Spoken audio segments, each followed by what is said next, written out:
Morning 6 தாங்க எழுந்திரிச்சேன். நைட்டே கொஞ்சம் ஒர்க்லாம் பண்ணி வச்சுட்டு படுத்தேன். நான் கிச்சன் க்ளீன் பண்ணுறதுலேருந்து பாத்திரம் க்ளீன் பண்ணி எல்லாம் எடுத்து வச்சுட்டு படுத்தேன். அதனால் கொஞ்சம் அசால்ட்டாக தான் எழுந்திரிச்சேன்.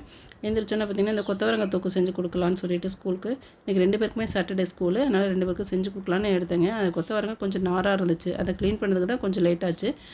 அதை வாஷ் பண்ணி எடுத்துட்டுங்க. எண்ணெய் ஊற்றி கடுகு, கருவேப்பிலை, அப்புறமேட்டு சீரகம், வெந்தய பொடி இது எல்லாமே ஆட் பண்ணி நல்லா கொஞ்சம் எண்ணெயிலேயே வறுத்துட்டேங்க. அதோட தக்காளி ஒரு 3 தக்காளி ஆட் பண்ணிட்டேன். இதுக்கு தொக்கு மாதிரி செய்கிறதுனால தக்காளி கொஞ்சம் அதிகமாக போட்டாலே நல்லாயிருக்கும்.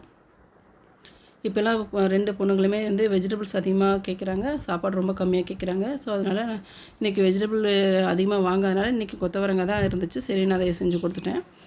இப்போ பார்த்திங்கன்னா தக்காளி நல்லா வதங்கிடுச்சு. இந்த வதங்கின சமயத்தில் பார்த்திங்கன்னா நம்மளுக்கு தேவையான அளவு காரத்துக்கு ஏற்ற மிளகாத்தூள், அப்புறம் குழம்பு மிளகாய் பொடி இது எல்லாமே ஆட் பண்ணியாச்சுங்க.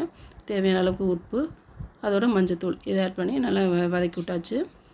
காலையில் டிஃபன் எதுவுமே நான் கொடுக்க மாட்டேன். எப்போதுமே இந்த வெஜிடபிள் போட்டு இது மாதிரி தொக்கு அது மாதிரி பண்ணி அதிலேயே சாப்பிட்டுட்டு போயிடுவாங்க. பிரேக்ஃபாஸ்ட்டு, லஞ்ச் 2மே இதான் கொடுத்துடுவேன். இதோட சேர்த்து இன்றைக்கி வடகமும் சேர்த்து கொடுத்துட்டேங்க லஞ்சுக்கு. இப்போ பாருங்கள், கொத்தவரங்காயை ஒரு பொடி பொடியாக கட் பண்ணி அதில் ஆட் பண்ணியாச்சு. இதில் கொஞ்சம் தண்ணி விட்டு நல்லா வேகட்டும். இது வெந்ததுக்கப்புறம் எடுத்து நம்ம அதில் தேங்காய் துருவல் ஆட் பண்ணிவிட்டு இறக்கிடலாம். இது வந்து வெந்தயம் அதிகமாக போட்டு செய்யும்போது ரொம்ப நல்லாயிருக்குங்க. வாசனையும் சரி நல்லாயிருக்கும், டேஸ்ட்டும் நல்லாயிருக்கும். நீங்களும் ட்ரை பண்ணி பாருங்கள். இதோடு சேர்த்து நான் என்ன கொடுத்துருக்கேன் அப்படின்னு பார்த்தீங்கன்னா, தர்பூசணி இருந்துச்சுங்க. அது ஒரு 2 பழம் இருந்துச்சு. அது குட்டி பழம் தான், அதை கட் பண்ணேன். ஒரு இடத்துல மட்டும் சின்னதாக ஒரு சொத்தை மாதிரி இருந்துச்சு. அதை எடுத்துகிட்டு க்ளீன் பண்ணி போட்டுட்டு மற்ற இடம்லாம் ரொம்ப டேஸ்ட்டாகவும் நல்லா இனிப்பாகவும் இருந்துச்சுங்க. அதனால் அந்த இடத்த மட்டும் நான் கொஞ்சம் அப்படியே கத்தி வச்சு கட் பண்ணி எடுத்துட்டேன். பாருங்கள், இப்போ பீஸ் பண்ணிவிட்டேன். இதில் வந்து சப்ஜா சீட் இருந்துச்சு, அதை ஆட் பண்ணி விட்டேன். ஏன்னா ஏதாவது ஒன்று இது மாதிரி ஆட் பண்ணி கொடுத்தா தான் அவங்களுக்கும் கொஞ்சம் இன்ட்ரெஸ்ட்டாக சாப்பிட்றாங்க.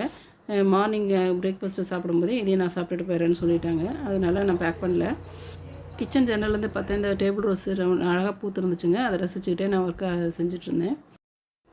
சின்ன பொண்ணுங்களாக எனக்கு ஸ்கூல் போகும்போதெல்லாம் பார்த்திங்கன்னா, எனக்கு இந்த வெஜிடபிள் பிடிக்கல, அது பிடிக்கலன்னு 2 பேரும் கன்ஃபியூஸ் பண்ணி விடுவாங்க என்னைய.